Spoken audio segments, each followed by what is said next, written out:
Bismillahirrahmanirrahim. Assalamualaikum warahmatullahi wabarakatuh. Baik, kami dari kelompok 7 akan memaparkan materi mengenai pertumbuhan mikrobia, yaitu bakteri, kamir, dan kapang, serta kurva pertumbuhan mikrobia. Pada materi kali ini, kami mengambil 4 topik pembahasan. Yang pertama yaitu pertumbuhan bakteri, kedua yaitu pertumbuhan kamir, ketiga yaitu pertumbuhan kapang, dan yang keempat yaitu kurva pertumbuhan mikrobia. Pada materi pertama yaitu pertumbuhan bakteri, yang akan dibawakan oleh saya sendiri yaitu Ahwana Arumdani dengan NIM F1D1 19049. Baik, pada materi pertumbuhan bakteri ini perlu kita ketahui definisi dari pertumbuhan. Pertumbuhan adalah meningkatnya jumlah kuantitas massa sel dengan cara terbentuknya sel-sel baru. Terjadinya proses pertumbuhan tergantung dari kemampuan sel dalam membentuk protoplasma baru dari nutrien yang tersedia di lingkungan. Adapun bakteri yang merupakan organisme bersel satu yang termasuk ke dalam kingdom Monera. Selain itu, bakteri juga merupakan organisme mikroskopik yang artinya hanya bisa dilihat menggunakan bantuan mikroskop. Umumnya makhluk ini memiliki ukuran antara 0,5 sampai 5 mikrometer. Jadi pertumbuhan bakteri merupakan reproduksi yang terjadi secara aseksual dan disebut juga sebagai pembelahan biner. Pembelahan biner berlangsung dengan interval yang teratur dengan penambahan atau kelipatan secara eksponensial. Dengan kata lain, di mana bakteri akan menjadi 2 sel anakan. Seperti yang dilihat pada gambar slide ini, terlihat tahapan reproduksi aseksual bakteri. Pada sel bakteri terdapat dinding sel dan membran sel dan terjadi pemajangan nukleoid. Kemudian nukleoid terbagi, dinding sel dan membran sel mulai membentuk sekat atau septum. Lalu sekat pemisah terbentuk dan terbentuklah 2 anak sel. Selanjutnya saya akan menjelaskan faktor-faktor yang dapat mempengaruhi pertumbuhan bakteri.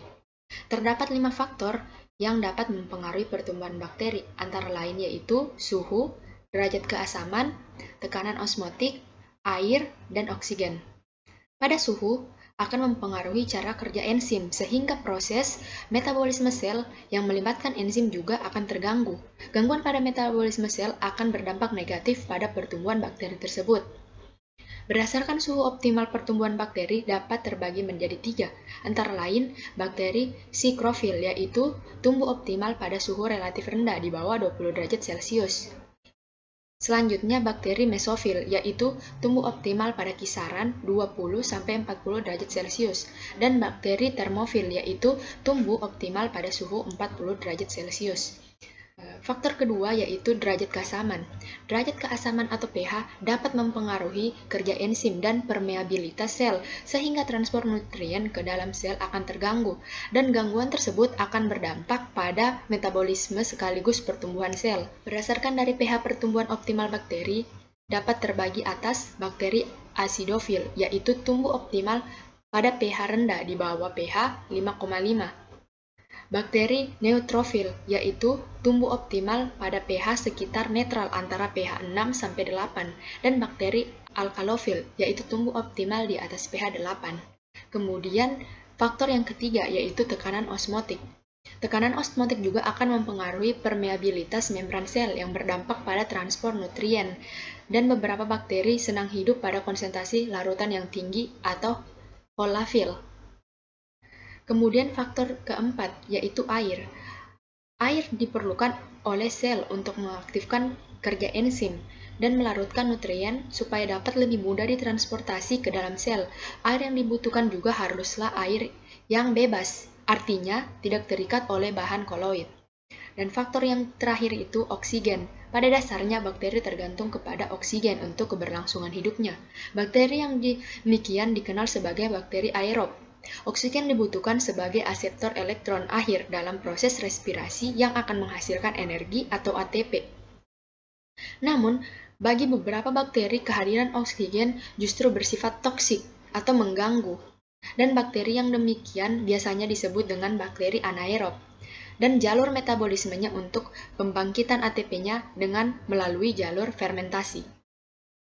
Saya Febrianto dengan NIM F1D1 19008 akan melanjutkan materi tentang pertumbuhan kamir. Kamir merupakan jamur mikroskopis, eukariotik, dan uniseluler. Ukuran sel kamir pada umumnya lebih besar dibandingkan dengan sel bakteri. Kamir memiliki dua mekanisme reproduksi, yaitu reproduksi seksual dan aseksual. Semua kamir dapat berkembang biak secara aseksual, tetapi tidak semua kamir dapat melakukan reproduksi seksual. Kamir hanya dapat bereproduksi secara aseksual masuk ke dalam kelas Deuteromycetes atau jamur imperfecti. Berikut ini merupakan gambar tentang reproduksi aseksual kamir. Reproduksi kamir umumnya terjadi aseksual dengan cara budding atau pertunasan. Pertunasan merupakan reproduksi yang umum pada kamir. Dalam suatu proses pertunasan, suatu saluran terbentuk dari vakuola di dekat nukleus menuju dinding sel yang terdekat dengan vakuola. Karena penipisan dinding sel ini, maka pada dinding sel tersebut protoplasma akan tersembur keluar kemudian membesar dan diisi dengan komponen-komponen nukleus dan sitoplasma dari induknya. Melalui saluran yang terbentuk, kemudian tunas terus tumbuh membentuk dinding sel baru. Jika ukuran tunas sudah hampir sama dengan ukuran induknya, maka komponen-komponen nukleus terpisah menjadi dua, terbentuk dinding sel penyekat. Selanjutnya, anak sel melepaskan diri dari induknya atau tetap menempel pada induknya dan membentuk tunas baru. Sel yang sudah dewasa kira-kira membentuk 24 anakan melalui pertunasan. Langsung saja saya Winda Biring Alo dengan NIM F1D1-19021. Di sini saya akan memaparkan materi mengenai pertumbuhan kapang. Kapang merupakan multiseluler yang memiliki hifa serta berkembang biak baik secara aseksual maupun seksual. Nah, hifa sendiri merupakan suatu talus yang tersusun dari filamen bercabang. Seperti yang telah kita ketahui bersama, bahwa perkembangbiakan aseksual merupakan perkembangbiakan yang terjadi tanpa adanya proses penggabungan langsung biosel kelamin yang berbeda pada suatu organisme. Sedangkan perkembangbiakan seksual merupakan perkembangbiakan yang melibatkan terjadinya proses pembuahan pada suatu organisme. Reproduksi kapang yang berkembang biak secara aseksual terdiri dari dua. Yang pertama, pembelahan, di mana pada pembelahan ini suatu sel membelah diri untuk membentuk sel anak serupa. Dan yang kedua, penguncupan atau pembentukan spora, di mana sel anak tumbuh dari penonjolan kecil pada sel inangnya. Sedangkan reproduksi kapang secara seksual yaitu dengan peleburan nukleus dari kedua induknya. Nah, seperti yang terlihat pada gambar di slide ini, ada reproduksi aseksual dan reproduksi secara seksual. Reproduksi secara aseksual ini ditandai dengan hifa yang memproduksi konidiofor. Konidiofor sendiri merupakan salah satu hifa reproduktif yang berfungsi untuk menghasilkan konidiospora atau konidia. Setelah itu konidia dilepaskan dari konidiofor, kemudian konidium berkecambah untuk memproduksi hifa. Konidium ini merupakan tempat pertumbuhan konidia. Setelah itu terjadilah pertumbuhan miselium vegetatif. Nah, pada reproduksi kapang secara seksual diawali dengan plasmogami, yaitu penyatuan dua atomi protoplasma yang membentuk sel yang mengandung dua inti yang tidak menyatukan diri selama pembelahan, dan pada saat yang bersamaan pula terjadilah pembelahan inti. Nah, kemudian terjadilah peleburan sel haploid atau yang disebut dengan karyogami. Setelah itu barulah terjadi meiosis, yaitu pembelahan sel dan pengurangan jumlah kromosom menjadi haploid yang kemudian diikuti dengan mitosis. Setelah itu, askus terbuka untuk melepaskan askospora, yang dimana askospora ini merupakan spora bersel satu yang terbentuk dalam kantung yang disebut askus. Terdapat pula beberapa sifat fisiologis pada pertumbuhan kapang. Yang pertama, kandungan air, di mana kebanyakan kapang membutuhkan air minimal untuk pertumbuhannya dibandingkan dengan kamir dan bakteri.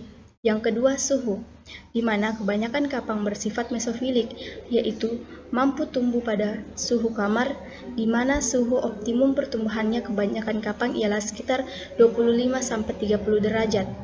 Yang ketiga, kebutuhan oksigen dan pH. Nah, kapang sendiri bersifat aerobik, yaitu membutuhkan oksigen dalam pertumbuhannya, serta kapang dapat tumbuh baik pada kondisi asam atau pH rendah. Dan yang keempat, komponen penghambat. Nah, beberapa kapang dapat mengeluarkan komponen antibiotik yang dapat menghambat pertumbuhan organisme lain, misalnya penisilin. Sekian pemaparan materi mengenai pertumbuhan kapang dari saya.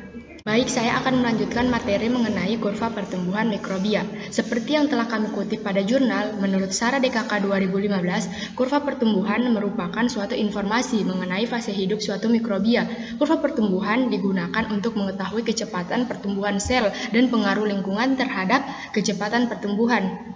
Untuk mengetahui kurva pertumbuhan mikrobia itu, langkah awalnya dapat dilakukan dengan isolasi bakteri. Pada gambar kurva pertumbuhan mikrobia terdiri dari beberapa fase. Yang pertama adalah fase lag atau fase adaptasi, yang kedua adalah fase eksponensial atau fase perbanyakan, yang ketiga adalah fase stasioner atau fase statis, dan yang keempat atau yang terakhir adalah fase kematian. Pertama kita masuk pada fase lag atau fase adaptasi. Ketika suatu mikrobia diinokulasikan ke dalam media kultur yang baru, maka mikrobia tersebut tidak langsung melakukan perkembangan atau pertumbuhan, melainkan harus menunggu beberapa waktu saat untuk beradaptasi. Lama tunggu waktu ini disebut dengan fase lag atau fase adaptasi. Lama tidaknya fase ini tergantung si kultur itu diambil. Ketika si kultur itu diambil dari fase eksponensial, maka fase ini bisa diloncati atau ditiadakan karena mikrobia tersebut sudah melakukan adaptasi. Lain halnya jika media ini kultur ini diambil dari fase stasioner, maka fase ini harus dilakukan karena mikrobia tersebut harus melakukan yang namanya pembentukan enzim serta memperbaiki dirinya dari zat-zat metabolik toksik. Nanti saya akan jelaskan mengapa pada fase ini harus melakukan fase adaptasi. Bisa dilihat pada fase lag atau fase adaptasi, garisnya itu garis pada kurvanya yang itu garis mendatar karena itu tidak adanya perubahan-perubahan serta tidak adanya perbanyakan dari mikrobia. Selanjutnya kita masuk pada fase yang kedua atau fase eksponensial atau sering juga disebut dengan fase perbanyakan. Mengapa pada fase ini disebut dengan fase eksponensial? Karena pada fase perbanyakan mikrobia ini sama dengan persamaan eksponensial. Fase ini sering juga disebut dengan fase ideal karena nutrisi-nutrisi serta suhu yang diinginkan pada fase ini untuk mikrobia tumbuh itu sangat cocok. Serta laju pertumbuhan ini juga dipengaruhi oleh suhu, komposisi, kultur medium serta karakter genotik pada mikrobia. Selanjutnya kita masuk pada fase stasioner atau fase yang ketiga. Bisa dilihat dari kurva. Fase stasioner itu juga menandakan adanya garis lurus sama pada fase adaptasi. Yang membedakan dari fase adaptasi dan fase stasioner pada kurvanya adalah pada fase stasioner itu garis lurus karena tidak menandakan adanya pertumbuhan dari mikrobia karena nutrisi yang diinginkan pada mikrobia ini sudah habis serta adanya zat akumulasi metabolik toksik seperti contohnya ada alkohol, asam, basa serta penurunan kadar oksigen dan penurunan kadar air.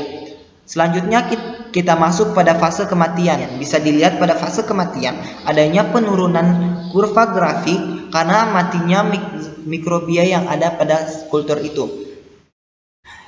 Jikalau inkubasi itu terus dilakukan setelah fase stasioner, sel akan tetap hidup dan meneruskan metabolismenya. Tapi tergantung dari mikrobia itu sendiri. Bisa seumpamanya dari satu mikrobia ini dari fase stasioner bisa melewati fase stasioner itu mungkin beberapa hari, beberapa minggu ataupun beberapa tahun, tergantung dari jenis mikrobia tersebut. Itulah pemaparan dari kelompok kami. Kurang dan lebihnya mohon dimaafkan. Wabillahi taufiq wal hidayah. Wassalamualaikum warahmatullahi wabarakatuh.